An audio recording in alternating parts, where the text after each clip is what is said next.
Start कर दो ये वाली स्टार्ट।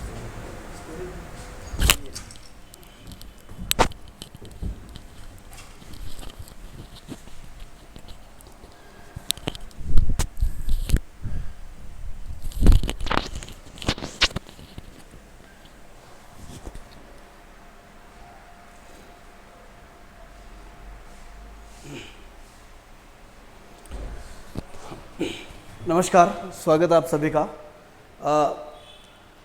हम हिंदी व्याकरण को लेकर बात कर रहे थे और पिछली कक्षा में हमने सामान्य सी जो बातें होती है हिंदी व्याकरण को लेकर, भाषा को लेकर, लिपि को लेकर और भाषिक इकाइयों को लेकर, उन पर हमने बात की थी। और हमने शुरुआत की थी वर्ण विचार की, क्योंकि हमें संधि को समझना है, साथ ही हमें और जो आगे व्याकरण के जो अध्याय हैं उनको समझने के लिए सबसे पहले हमें वर्णों का ज्ञान होना चाहिए।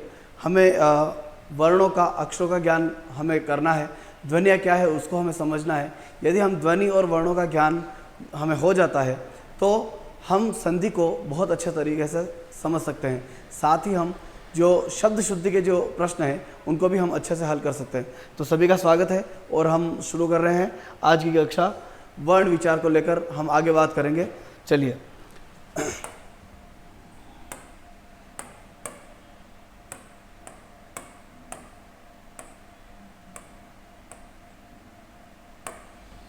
वर्ण विचार।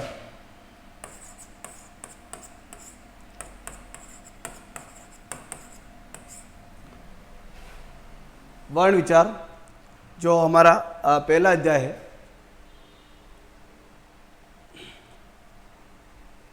ये क्या होता है वर्ण विचार समझिए। वर्ण विचार मैंने कल आपको बताया था, उसको थोड़ा सा मैं रिपीट कर रहा हूँ, इसको समझने की कोशिश करें आप। वर्ण क्या होते हैं? सबसे पहली बात, हम जो कुछ भी बोलते हैं, जितनी भी ध्वनियाँ हैं, जैसे अ, आ, ई, उ या क, ख, ये सब इनके जो लिखे हुए रूप होते हैं उसे हम वर्ण कहते हैं। तो वर्ण की पहली बात ये आ जाएगी कि ध्वनि के, किसी भी ध्वनि के लिखित रूप को, ध्वनि के लिखित रूप को वर्ण कहते हैं। ध्वनि के लिखित रूप को वर्ण कहते हैं। यानी ऐसा रूप ध्वनि का जिसको हमने लिख दिया, जैसे मैं कहता हूँ अ, ये एक आवाज़ है और इसको मैंने लिख दिया तो ये वर्ण कहलाएगा। यदि मैं कहता हूँ म और मैंने लिख दिया, ये वर्ण है। जैसे त या क या म, ये सारे वर्ण है, क्योंकि ये किसी विशेष ध्वनि का एक लिखा हुआ रूप है। फिर हमने इसमें यह भी पढ़ा था कि ये जो वर्ण है, यह भाषा की सबसे छोटी लिखित इकाई है। इन पर हम सब बात कर चुके हैं, कौन सी इकाई है, क्या है। यदि आप आज ही जुड़े हैं, आप आज ही लाइव देख रहे हैं, तो आप कल वाली क्लास जरूर देखें, क्योंकि कल से हमने शुरू किया था और उसमें मैंने ये सारी चीज़ें स्पष्ट की थी, समझाया था। तो भाषा की सबसे छोटी जो है लिखित इकाई भी वर्ण को कहते हैं। ठीक है।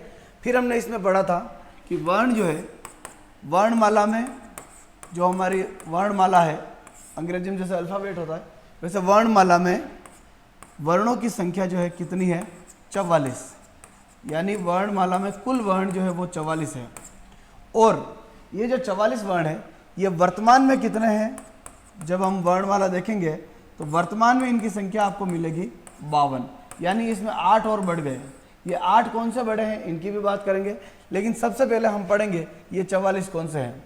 और इन 44 को पढ़ते हुए हमने कल इसमें ये देखा था कि ये जो 44 वर्ण है, इन 44 वर्णों को, ये जो 44 वर्ण है, इन 44 वर्णों को 2 भागों में हमने बांटा था।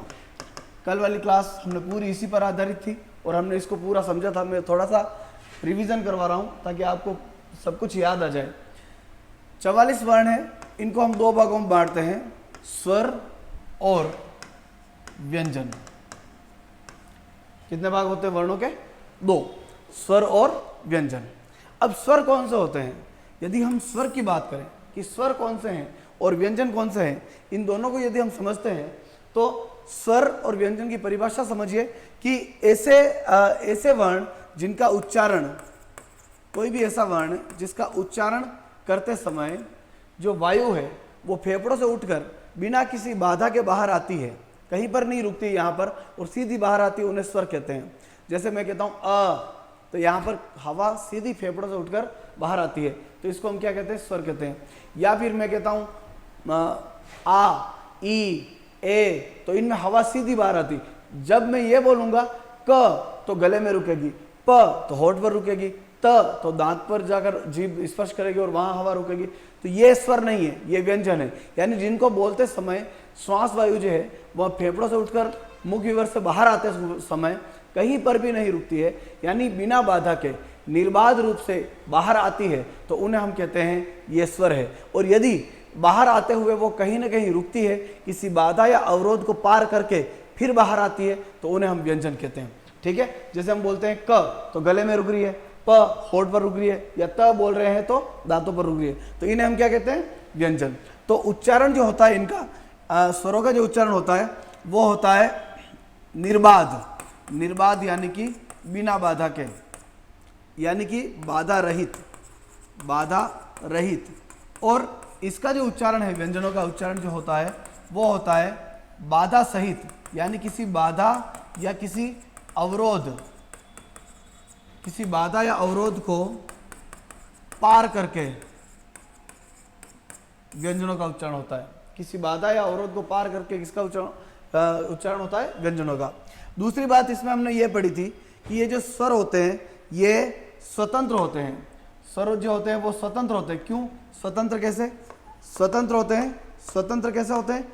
इनको बोलने के लिए, जैसे मुझे अ बोलना है, अ, तो अ बोलने के लिए मुझे और किसी की सहायता नहीं लेनी पड़ेगी, इसको मैं स्वतंत्र रूप से बोल सकता हूँ। जैसे मैं कहता हूँ आ, तो आपको भी मैं बोलूँगा तो मुझे और किसी की सहायता नहीं लेनी पड़ेगी। लेकिन व्यंजन स्वतंत्र नहीं होते हैं। जैसे आप देखेंगे, मैं यदि यहाँ पर कहता हूँ क, तो क लिखने में मैं हलंत लगा दूंगा तो ये भले ही स्वतंत्र हो गया, लेकिन जैसे ही मैं इसको बोलूँगा क, तो क के साथ मुझे अ भी बोलना पड़ रहा है। यानी इसको हम अलग से नहीं बोल सकते, स्वतंत्र रूप से इसको हम नहीं बोल सकते। बोलने के लिए हमें किसी न किसी अन्य वर्ण की सहायता लेनी पड़ती है, इसको अलग से या स्वतंत्र रूप से नहीं बोल सकते। ठीक है, तो स्वतंत्र, ये स्वतंत्र होते हैं और ये स्वतंत्र नहीं होते हैं। इनकी संख्या जो है 11 होती है और इनकी संख्या 33 होती है। यहाँ तक हमने कल पढ़ा था। इसके बाद हमने क्या पढ़ा था? इसके बाद हमने पढ़ा था कि स्वर के बारे में पढ़ा था, फिर हम व्यंजन पढ़ेंगे। तो स्वर में हमने क्या पढ़ा था? थोड़ा सा पढ़ा था कि स्वर जो है, स्वर स्वतंत्र उच्चारित होते हैं। अभी हमने इसको समझा। स्वरों की संख्या 11 है। स्वरों का उच्चारण करते समय वायु को बाधा नहीं होती है। ये दोनों तीनों बातें हमने समझ ली। अब स्वर कितने हैं? 11। और ये 11 कौन कौन से हैं? तो 11 में आप देखेंगे, पहला है कौन सा? अ, फिर आ, फिर ई, और ई, उ, री, ए, और ऐ, ओ और औ। ठीक है, आगे अम अह भी है, लेकिन वो स्वर नहीं है, वो स्वर नहीं है। अम और अह क्या है उसकी बात भी हम आगे करेंगे कि अम को क्या कहते हैं, अह को क्या कहते हैं, ये हम आगे देखेंगे। अभी हमें क्या देखना है? केवल स्वर। और स्वर 11 है और 11 आपके सामने है, अ, आ। और बोलने के लिए भी मैंने बताया था कि इनका उच्चारण आपको सही आना चाहिए। जैसे अ, आ, ई, आ बोलते समय मुंह पूरा खुले, क्योंकि हम यदि सही उच्चारण करते हैं तो हम सही पढ़ेंगे, और सही पढ़ेंगे तो सही लिख पाएंगे। तो कुल मिला के शब्दों की जो अशुद्धियां होती है, जैसे कभी हम मात्रा छोटी लगा लेते हैं, कहीं बड़ी लग जाती है, तो इसका क्या कारण है? कि हम इनका उच्चारण सही नहीं करते। उच्चारण सही करेंगे तो शब्दों की अशुद्धियां धीरे धीरे आप समझने लगेंगे और आप शुद्ध शब्द लिखने लगेंगे। तो अ, फिर आ, फिर ई और ई, दोनों में अंतर क्या है? दोनों में समय का अंतर है। एक तो है ई और एक है ई, ये अंतर है। तो दोनों में समय का अंतर है। एक को बोलने में कम समय लगता है, एक को बोलने में थोड़ा ज्यादा समय लगता है। जैसे दिन और दिन, तो दोनों में अंतर है। दिन, दीन, दिन, दीन, दोनों में अंतर है। इस दिन का मतलब तो होता है वार या वासर, दिवस, और इस दिन का मतलब होता है गरीब, दरिद्र। ठीक है, तो इन दोनों में केवल उच्चारण से इनमें अंतर आ जाता है, केवल उच्चारण से क्या आ जाता है, अंतर। एक में मात्रा छोटी लगती है और एक में मात्रा बड़ी लगती है। तो अ आ ई उ ऊ री ए ऐ ओ औ, ये 11 स्वर है। कितने स्वर है? 11 स्वर है। अब ये जो 11 स्वर है, इन 11 स्वरों का उच्चारण सही से आना चाहिए। फिर मैं बता रहा हूं, अ आ ई उ ऊ री ए ऐ ओ औ। इसको हम आई बोल जाते हैं, आई नहीं है, ये ऐ है, ध्यान रखना। अ और ए मिलकर बना है ऐ। इसी तरह से अ और ओ मिलकर बना है औ। तो हम सही इसका उच्चारण करें, ऐ अ ए ऐ औ, ठीक है। तो अ आ ई उ री ए ऐ ओ और आओ। इस तरह से ये आपके सामने कितने 11 स्वर हो गए। अब ये जो 11 स्वर है, इन 11 स्वरों में हमने एक चीज और पढ़ी थी कल कि इन 11 स्वरों में जो ये समय लग रहा है बोलने में, किसी में कम समय किसी में ज्यादा समय, इस समय को ही हम कहते हैं मात्रा। मात्रा क्या है? मात्रा है उच्चारण में लगने वाला समय। उच्चारण में लगने वाला समय, जो उच्चारण में लगने वाला समय होता है उसको हम मात्रा कहते हैं, ठीक है। फिर मात्राएं सदैव, हमेशा मात्राएं सदैव स्वरों की होती है, व्यंजन की कोई मात्रा नहीं होती है। सदैव मात्राएं किसकी होती है? स्वरों की होती है। और मात्राओं को प्रकट करने के लिए या मात्राओं को दर्शाने के लिए, प्रदर्शित करने के लिए चिन्ह या किसी संकेत का प्रयोग करते हैं, चिन्ह या संकेत का प्रयोग करते हैं। इस चिन्ह या संकेत को, ये जो चिन्ह या संकेत है, इसे कहा जाता है मात्रा चिन्ह या मात्रा संकेत। मात्रा चिन्ह या मात्रा संकेत। अब आप देखेंगे तो सभी स्वरों का मात्रा चिन्ह है, केवल अ का नहीं है। अ का कोई मात्रा का चिन्ह नहीं होता है। जैसे समय, इस स में अ की मात्रा लगी हुई है, म में अ की मात्रा है पर इसका कोई चिन्ह नहीं है। तो मात्राएं तो 11 है, लेकिन मात्रा के जो चिन्ह है ना, मात्रा के चिन्ह केवल 10 है। मात्रा के चिन्ह 11 नहीं है, मात्रा के चिन्ह कितने हैं? केवल 10 है। और 10 में कौन कौन से हैं? अ का कोई चिन्ह नहीं है, आ का ये चिन्ह है, ई का ये चिन्ह है और इसका ये चिन्ह है। इसी तरह से उ री ए ऐ ओ और औ। इस तरह से ये क्या हो गए? मात्रा के चिन्ह हो गए, ठीक है। तो सभी स्वरों का एक मात्रा चिन्ह होता है, केवल अ का कोई मात्रा चिन्ह नहीं है। तो अ को छोड़कर जितने स्वर है उन सभी के मात्रा चिन्ह होते हैं। तो इसको एक बार लिख लो। एक लाइन में आप स्वर लिख लीजिए और दूसरी लाइन में मात्रा चिन्ह लिख लीजिए फटाफट, ताकि हम आगे बढ़ें।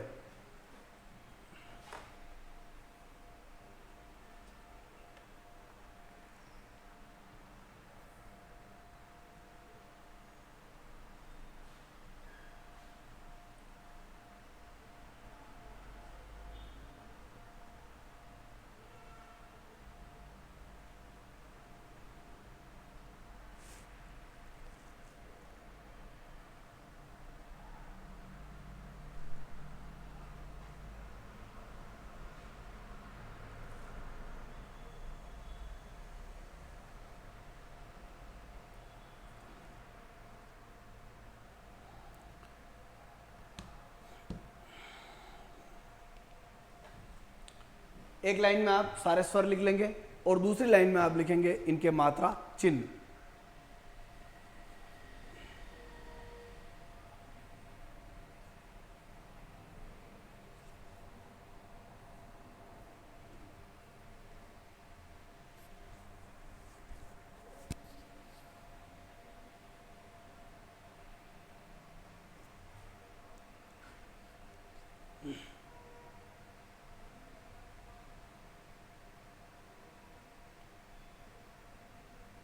लिख लिया? अब लिखिए मात्रा। मात्रा क्या होती है? मात्रा, इसमें लिखिए उच्चारण में लगने वाले समय को मात्रा कहते हैं। उच्चारण में लगने वाले समय को मात्रा कहते हैं।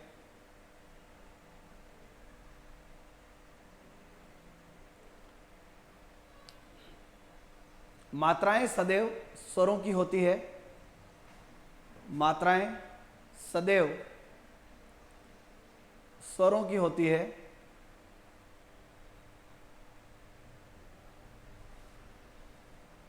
मात्राएं सदैव स्वरों की होती है।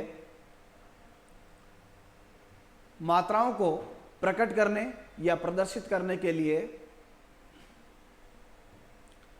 मात्राओं को प्रकट करने या प्रदर्शित करने के लिए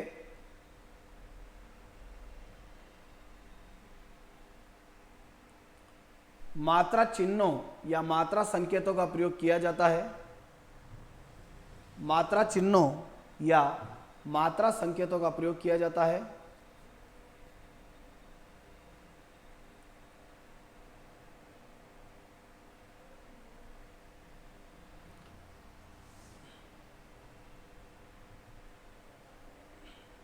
मात्रा चिन्हों या मात्रा संकेतों का प्रयोग किया जाता है।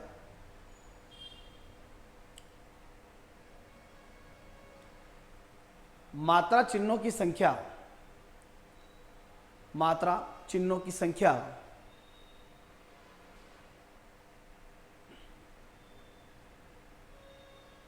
10 है, क्योंकि अ का कोई मात्रा चिन्ह नहीं है। 10 है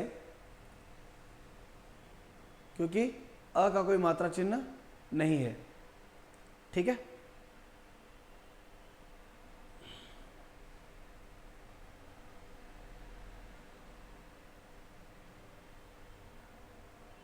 बढ़े आगे। देखिए अब आगे बात करते हैं, ये जो 11 स्वर है, इन 11 स्वरों को हम बांटेंगे, यानी इनके भेद करेंगे। तो हमारा अगला बिंदु हो जाएगा इसमें स्वरों के भेद। स्वरों के भेद यानी स्वरों को हम बांटेंगे। स्वरों के भेद कि स्वर कौन कौन से होते हैं। हमारे पास 11 स्वर है। कितने स्वर है? 11। ये जो 11 स्वर है, इन 11 स्वरों को हम बांटेंगे कि मात्रा के हिसाब से कौन से स्वर क्या कहलाते हैं, किन स्वरों को हश्व कहा जाता है, किन स्वरों को दीर्घ कहा जाता है, दीर्घ और हश्व होता क्या है, इन सब पर हम बात करेंगे। तो देखिए स्वरों के भेद हम कई तरह से करते हैं। तो पहला जो तरीका है स्वरों को बांटने का, वो है मात्रा। यानी हम स्वरों को बांटेंगे किसके आधार पर? मात्रा के आधार पर। मात्रा के आधार पर किसके भेद? स्वरों के भेद।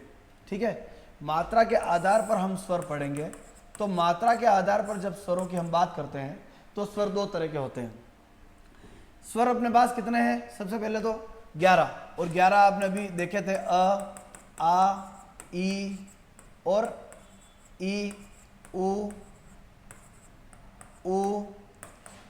री, ए और ऐ, ओ और औ। ये 11 स्वर हैं। अब इन 11 स्वरों को हम मात्रा के हिसाब से बांटें, यानी कि किसमें छोटी मात्रा होती है और किसमें बड़ी मात्रा होती है। ये चीज़ें बहुत ज़रूरी है आगे संधि वगैरह जो आपके सिलेबस में है उसको समझने के लिए।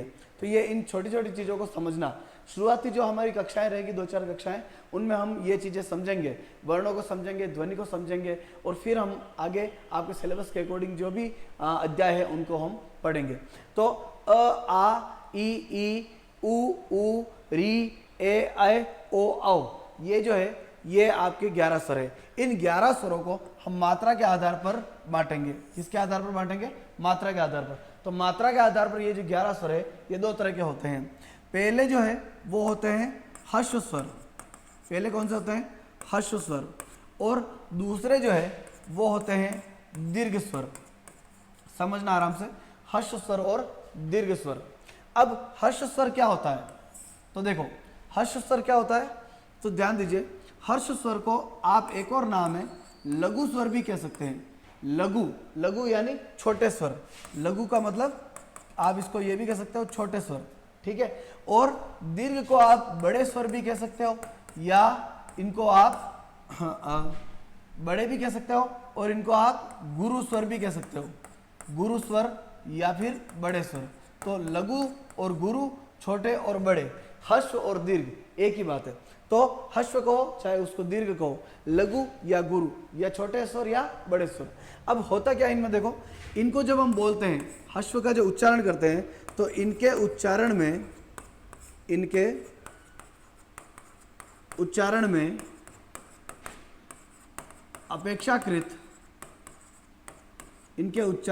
अपेक्षाकृत समय कम लगता है। किसकी अपेक्षा कम लगता है? किसकी अपेक्षा? दीर्घ की अपेक्षा। यानी दीर्घ में जितना समय लगेगा उससे कम समय किसमें लगेगा? ह्रस्व में। मान लीजिए दीर्घ में 2 सेकंड लग रहे बोलने में, तो इसको 1 सेकंड ही लगेगा, आधा समय लगेगा। उसको मान लो 1 सेकंड लग रहा है बोलने में, तो इसको आधा सेकंड ही लगेगा, ठीक है। तो इनके उच्चारण में अपेक्षाकृत समय कम लगता है। फिर दूसरी बात इसमें यह आती है कि ये जो कम समय लगता है, इस कम समय को एक मात्रा काल कहा जाता है। कि इसमें कितना समय लग रहा है? 1 मात्रा का समय लग रहा है, 1 मात्रा काल, ठीक है। जो कम समय लगता है ना, उस कम समय को क्या कहते हैं? 1 मात्रा काल। अब ये जो 1 मात्रा काल है, क्योंकि इसमें 1 मात्रा काल लगता है, इसलिए इन स्वरों को एक नाम और दिया जाता है।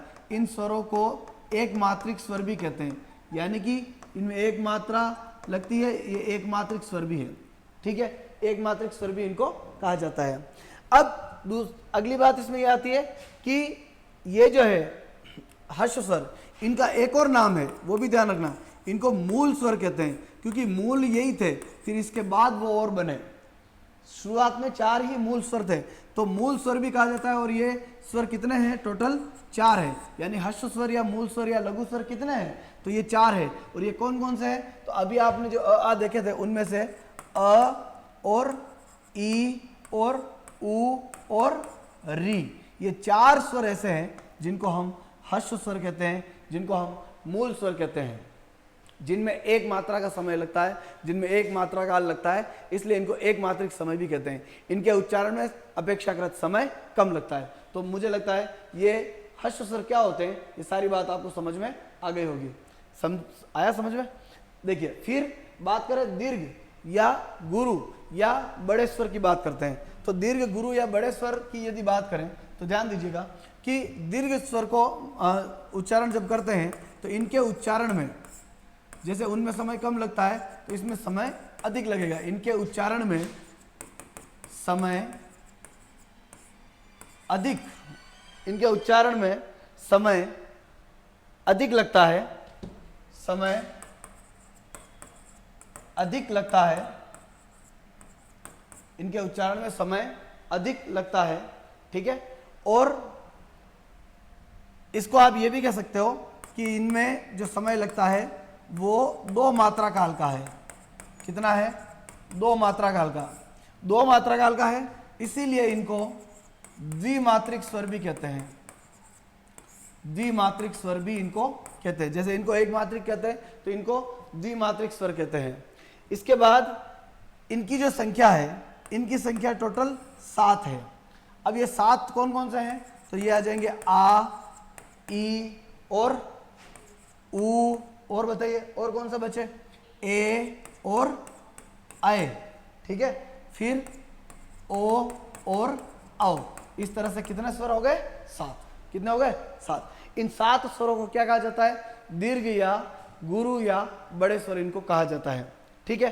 तो यहां तक मुझे लगता है हमने समझ लिया है कि स्वरों को जब हम बांटते हैं और मात्रा के आधार पर बांटते हैं, तो स्वर 2 तरह के होते हैं, ह्रस्व लघु या छोटे स्वर, दीर्घ गुरु या बड़े स्वर। इनके उच्चारण में अपेक्षाकृत समय कम लगता है और उनके उच्चारण में अपेक्षाकृत समय अधिक लगता है। इसको एक मात्रा काल कहते हैं और उसको 2 मात्रा काल कहते हैं। ये एक मात्रिक स्वर है और वे द्विमात्रिक स्वर है। ये मूल स्वर है जिनकी संख्या 4 है, और वे दीर्घ स्वर है जिनकी संख्या 7 है। लिखिए, अब लिखिए स्वरों के भेद। स्वरों के भेद।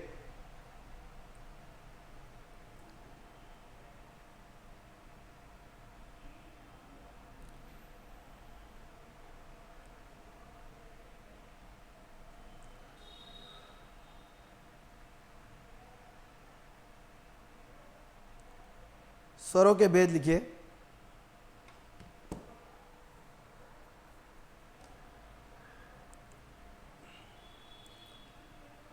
जिन स्वरों का उच्चारण करते समय स्वरों के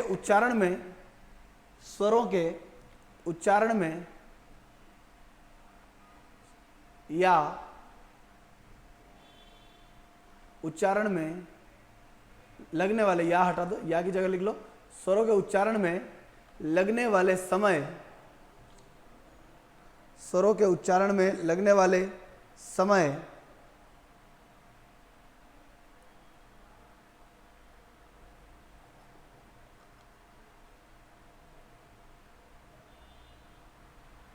स्वरों के उच्चारण में लगने वाले समय या मात्रा के आधार पर, या मात्रा के आधार पर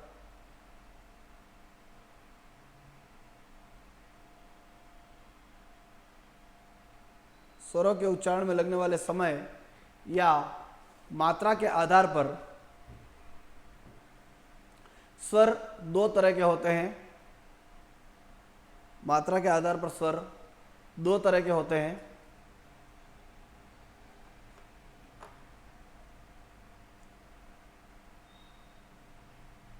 पहले लिख लीजिए हर्ष स्वर, ह्रस्व स्वर, और दूसरे दीर्घ स्वर।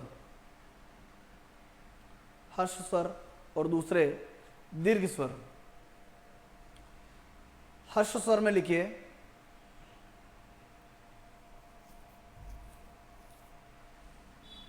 हर्ष स्वर में लिखिए जिन स्वरों का उच्चारण करते समय, जिन स्वरों का उच्चारण करते समय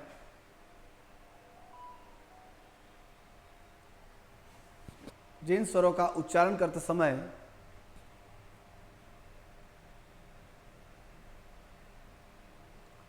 अपेक्षाकृत कम समय लगता है, उन्हें अपेक्षाकृत कम समय लगता है, उन्हें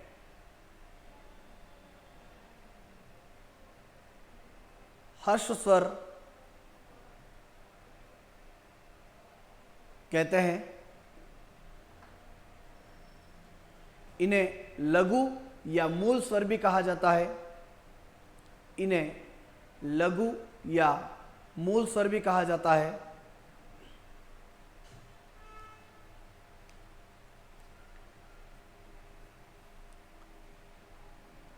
इनकी संख्या 4 है।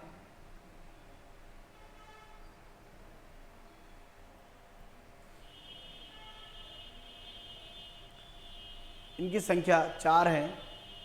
अ, ई, ए, री। क्योंकि इनमें कम समय लगता है, क्योंकि इनमें कम समय लगता है,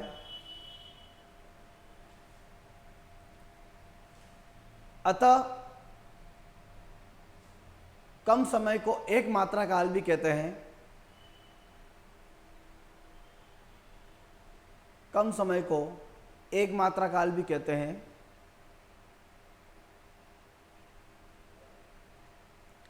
इसलिए इन्हें एक मात्रिक स्वर भी कहा जाता है।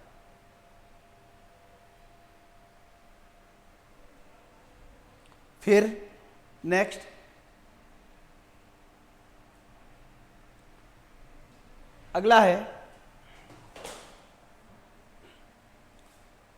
अगला है दीर्घ स्वर। दीर्घ स्वर लिखिए। इसमें जिन स्वरों का उच्चारण करते समय, जिन स्वरों का उच्चारण करने में, जिन स्वरों का उच्चारण करने में अपेक्षाकृत अधिक समय लगता है, अपेक्षाकृत अधिक समय लगता है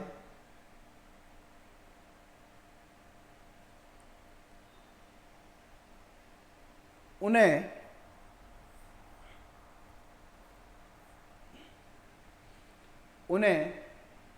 दीर्घ स्वर कहते हैं, उन्हें गुरु स्वर भी कहा जाता है।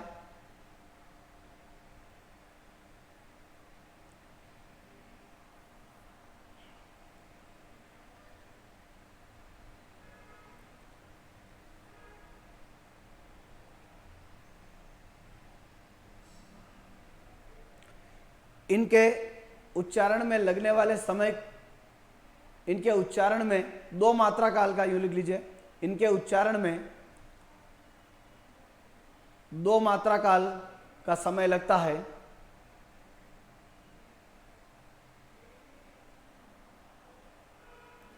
अतः इन्हें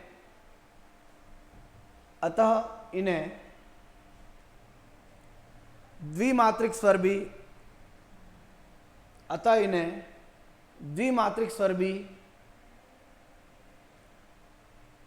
कहा जाता है।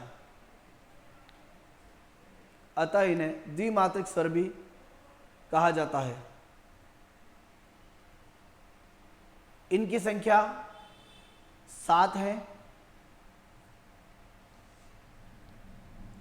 इनकी संख्या 7 है। आ, ई, उ, आ, ई, उ, ए, ऐ, ओ, औ। ए में आपने क्या किया, मात्रा लगी। ए में देखो, उसमें एक की मात्रा होती है, आगे वाले में 2 तो नहीं लगा दी। जिसमें मात्रा नहीं दिख रही उसमें एक मात्रा है, और जिसमें दिख रही है उसमें कितनी होती है, 2 मात्रा। ठीक है, तो ये दीर्घ स्वर है और ये 7 है। अब ये जो दीर्घ स्वर है, इन दीर्घ स्वर को फिर बांटते हैं, थोड़ा और बांट के देखा जाता है इनको। देखिए, दीर्घ स्वर अभी आपने पढ़े कि दीर्घ स्वर जो है वो कितने हैं, 7। ठीक है, और ये 7 कौन कौन से हैं, तो ये 7 है आ, ई, उ, ए, ऐ, ओ और औ। ये दीर्घ स्वर है। अब ये जो दीर्घ स्वर है 7, इनको 2 भागों में बांटा जाता है। इनमें 2 भाग कौन कौन से हैं, कुछ स्वर कहलाते हैं यौगिक स्वर, और कुछ स्वर कहलाते हैं संयुक्त स्वर। यौगिक स्वर और कुछ कहलाते हैं संयुक्त स्वर। अब यौगिक किसे कहते हैं, ऐसे स्वर जिनका निर्माण समान स्वरों से हुआ है, समान स्वरों के मेल से हुआ है। समान स्वरों के मेल से निर्मित जो शब्द है उनको हम यौगिक स्वर कहते हैं। और संयुक्त स्वर किसे कहते हैं, असमान स्वरों के मेल से निर्मित। समान स्वरों के मेल से निर्मित और असमान स्वरों के मेल से निर्मित। अब जो समान स्वरों के मेल से निर्मित है, आप समान स्वर की जगह ये भी कह सकते हैं सजातीय स्वर। सजातीय मतलब एक ही जाति, एक जैसे। और असमान स्वरों को आप ये भी कह सकते हो विजातीय स्वर, यानी अलग अलग। विजातीय, इसको आप कह सकते हो भिन्न भिन्न, अलग अलग स्वर। अलग अलग स्वर मिलते हैं अलग अलग तरह के, और नया स्वर बनाते हैं, उन्हें संयुक्त स्वर कहते हैं। और एक जैसे स्वर मिलते हैं और नया स्वर बनाते हैं तो उन्हें हम कहते हैं यौगिक स्वर। ठीक है, अब ये जो 7 है ना, इनमें से कुछ तो यौगिक है और कुछ संयुक्त है। कौन सा है, संयुक्त। 2 तरह का हो गए, पहला कौन सा, यौगिक, और दूसरा संयुक्त। यौगिक किससे मिलकर बनते हैं, किससे, समान स्वरों के मेल से, और संयुक्त स्वर किससे मिलकर बनते हैं? असमान स्वरों के मेल से। ठीक है, अब देखो कैसे बन रहे हैं। जैसे आ है, आ किससे बन रहा है? तो आ बन रहा है अ और अ से, अ और अ से बन रहा है आ, तो एक जैसे मिल रहा है। इसी तरह से ई किससे बन रहा है? तो ई और ई से, अब संधि पढ़ेंगे तो पहली संधि दीर्घ संधि यही है, अ आ की संधि है ना, ई की संधि, तो ई और ई मिलकर ई बन रहा है। इसी तरह से उ और उ मिलकर उ बन रहा है। अब ए की बात करें तो ए किससे मिलकर बन रहा है? ए बन रहा है अ और ई से, और ऐ बन रहा है अ और ए से। ठीक है, और ओ किससे मिलकर बनेगा?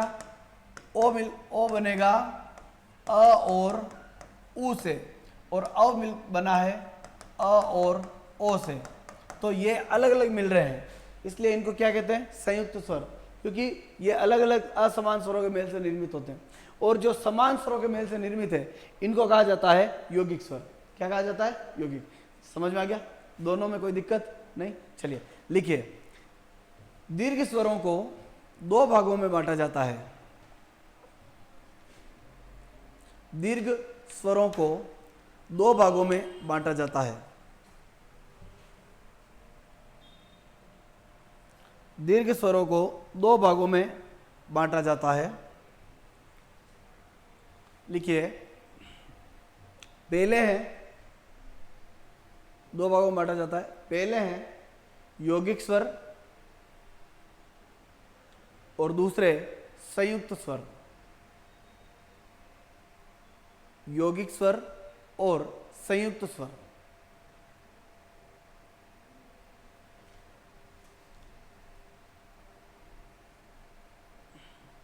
लिखिए,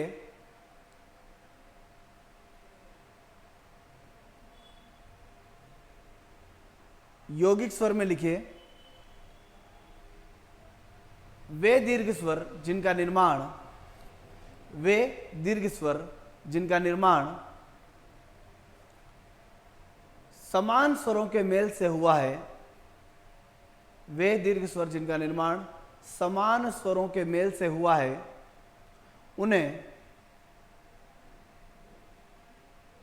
उन्हें यौगिक स्वर कहते हैं।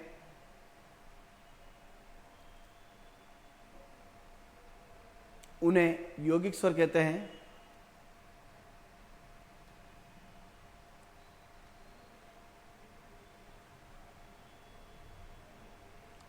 इनकी संख्या कितनी है? 3। इनकी संख्या 3 है।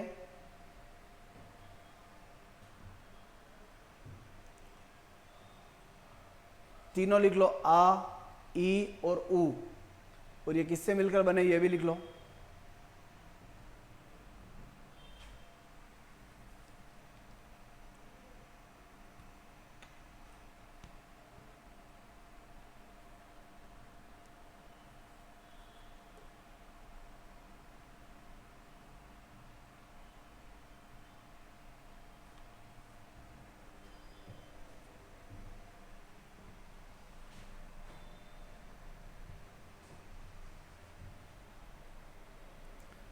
ठीक है, फिर लिखिए, आ ई उ किससे मिलकर बना है ये भी लिख लो, ये उतार लो,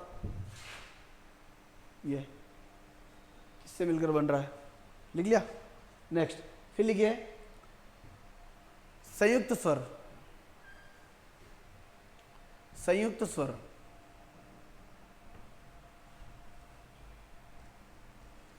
संयुक्त स्वर में लिखिए, जिन स्वरों का निर्माण, जिन दीर्घ स्वरों का निर्माण, जिन दीर्घ स्वरों का निर्माण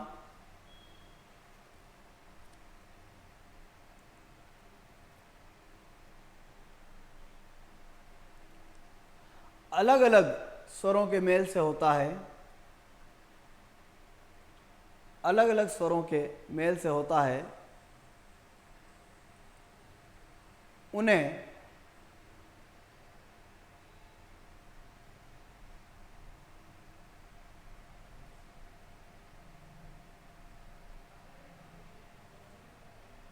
उन्हें दीर्घ स्वर कहते हैं।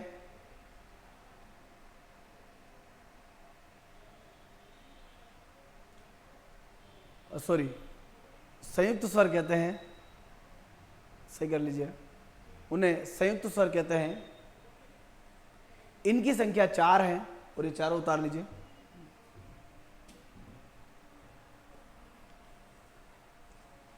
इनकी संख्या 4 है, ए, ऐ, ओ, औ।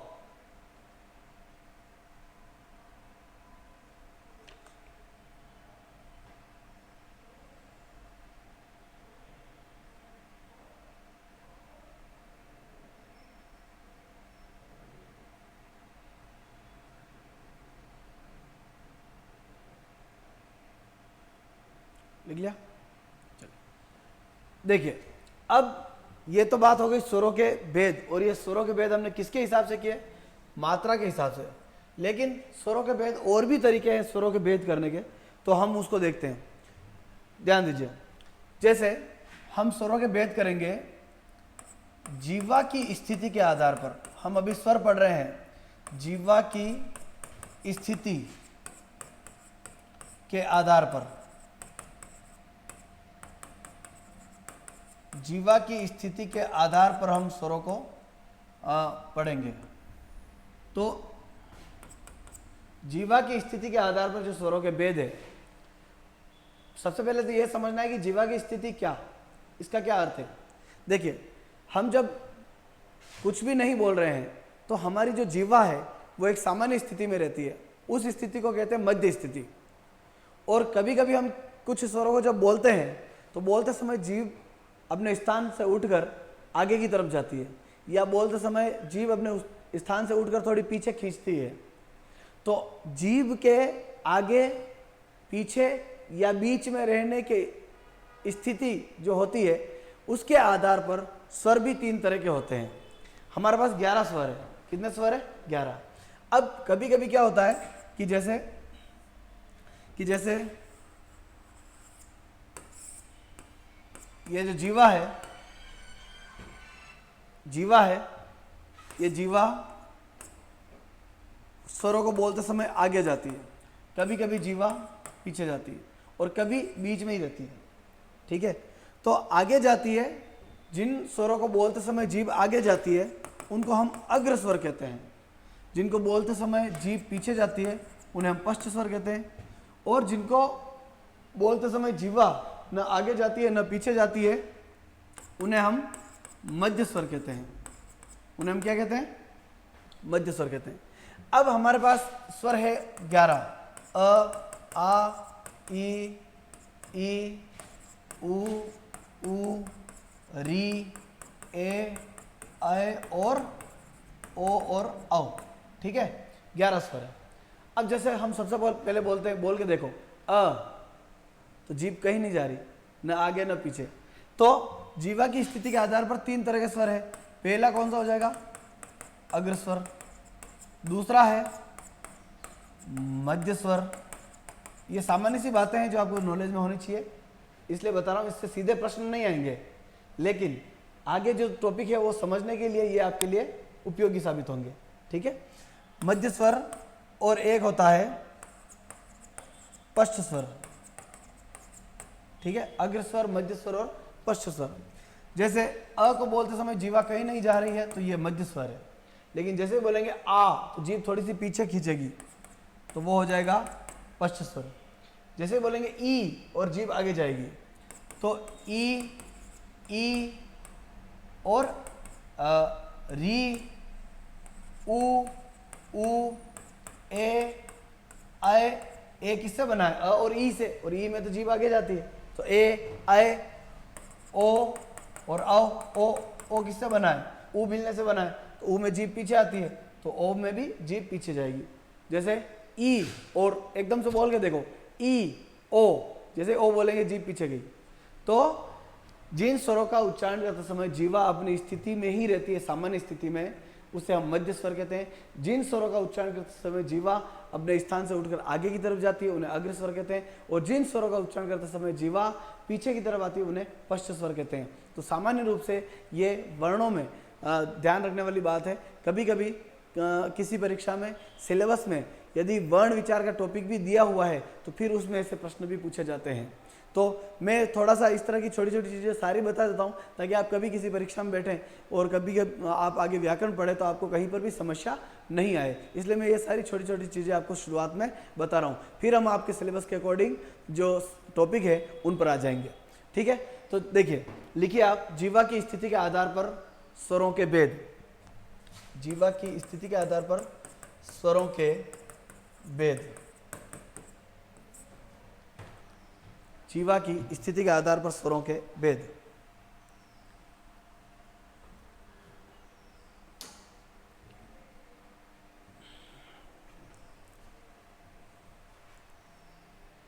लिखिए इसमें, स्वरों का उच्चारण करते समय, स्वरों का उच्चारण करते समय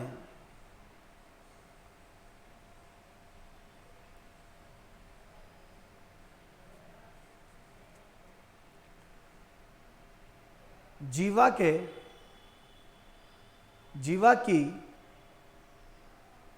स्थिति के आधार पर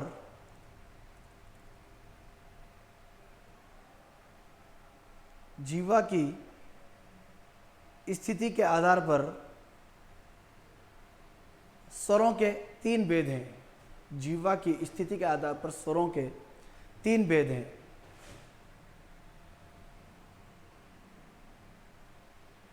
पहला है, स्वरों के 3 भेद हैं। पहला है अग्रस्वर, जिन स्वरों का उच्चारण करते समय, अग्रस्वर जिन स्वरों का उच्चारण करते समय जीवा अपने स्थान से उठकर आगे आती है, अपने स्थान से उठकर आगे आती है,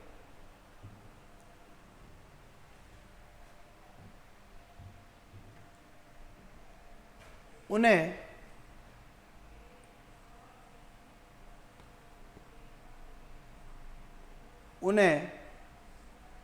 अग्रस्वर कहते हैं।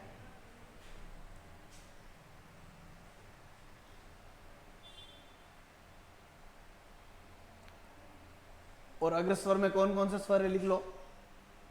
उन्हें अग्रस्वर कहते हैं, जैसे ई री ए ऐ, ई री ए ऐ। दूसरा लिखे मध्य स्वर।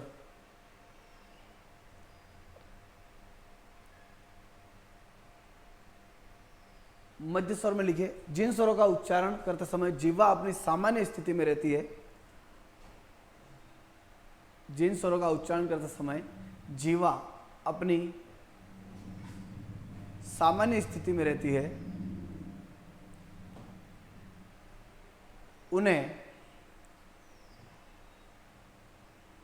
उन्हें मध्य स्वर कहते हैं।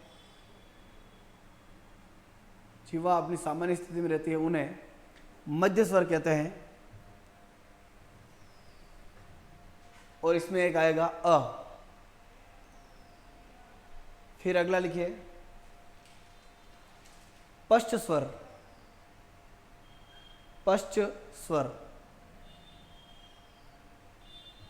जिन स्वरों का उच्चारण करते समय जीवा, जिन स्वरों का उच्चारण करते समय जीवा अपने स्थान से उठकर, अपने स्थान से उठकर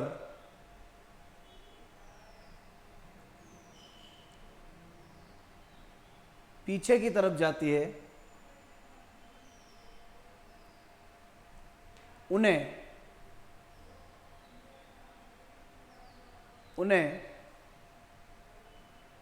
पश्च स्वर कहते हैं।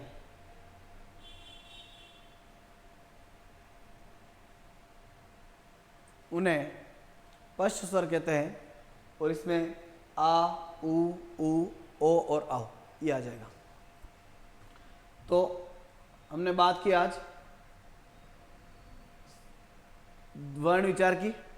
सबसे पहले हमने क्या पढ़ा कि वर्ण क्या होते हैं, ध्वनि का लिखा हुआ रूप, सबसे छोटी लिखित इकाई। वर्णमाला में 44 वर्ण है, अभी 52 है, लेकिन हम अभी 44 पढ़ेंगे, फिर 8 बाद में इसके बाद पढ़ेंगे। फिर 44 वर्णों को 2 भागों में बांटते हैं, स्वर और व्यंजन। स्वर कितने? 11 और व्यंजन कितने? 33।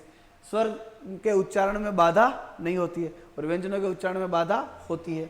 ये स्वतंत्र होते हैं, इनका उच्चारण करने के लिए अन्य किसी वर्ण की सहायता नहीं लेनी पड़ती है, और ये स्वतंत्र नहीं होते, यानी इनका उच्चारण करने के लिए अन्य वर्ण की सहायता लेनी पड़ती है। फिर स्वर यहाँ पर 11 है। स्वरों में मात्राएं होती है। मात्रा क्या है? उच्चारण में लगने वाला समय। सदैव मात्राएं जो है वो सदैव स्वरों की होती है, और मात्रा को प्रदर्शित करने के लिए चिन्ह या संकेत का प्रयोग करते हैं, जिसे कहते हैं मात्रा चिन्ह या मात्रा संकेत। मात्रा चिन्ह 10 है, क्योंकि अ का कोई मात्रा चिन्ह नहीं है। मात्रा के हिसाब से स्वरों को जब हम बांटते हैं तो 2 तरह के स्वर होते हैं, ह्रस्व और दीर्घ। इसे लघु भी कहते हैं, छोटे स्वर भी कहते हैं। इनके उच्चारण में अपेक्षाकृत कम समय लगता है, जिसे एक मात्रा काल कहते हैं। ये एक मात्रिक स्वर कहलाते हैं। ये मूल स्वर कहलाते हैं। इनकी संख्या 4 है, अ, ई, उ, री। ये दीर्घ है, और दीर्घ को गुरु भी कहते हैं या बड़े स्वर भी कहते हैं। इनके उच्चारण में अपेक्षाकृत समय अधिक लगता है, और ये जो अधिक समय है इसे 2 मात्रा काल कहते हैं, और इनकी संख्या 7 है। आ, ई, उ, री, ए, ऐ, ओ और औ। अब ये जो दीर्घ स्वर है इनको 2 भागों में बांटते हैं। जो आ, ई और उ है उनको यौगिक स्वर कहते हैं, क्योंकि ये समान स्वरों के मेल से निर्मित है, और इनको ए, ऐ, ओ, औ इनको संयुक्त स्वर कहते हैं, क्योंकि ये असमान स्वरों के मेल से बने हैं। और किससे क्या बना है ये आपके सामने है। अ से मिलकर आ, ई से मिलकर ई, उ से मिलकर उ, अ ई से मिलकर ए से मिलकर ऐ, उ से मिलकर ओ, और ओ से मिलकर औ, ये बनते हैं। फिर जीवा की स्थिति के आधार पर स्वर 3 तरह के होते हैं। जीवा उठकर आगे जाती है तो अग्र स्वर, बीच में रहती है तो मध्य स्वर, और जिनको बोलते समय जीभ पीछे खींचती है तो उन्हें हम कहते हैं पश्च स्वर। तो मुझे आशा है आपको समझ में आया होगा। कल हम इससे आगे और कंटिन्यू करेंगे, आगे और पढ़ेंगे, और आप पढ़िएगा अच्छे से मन लगाकर। कहीं कोई समस्या हो तो आप जरूर कमेंट करके बताइएगा। धन्यवाद।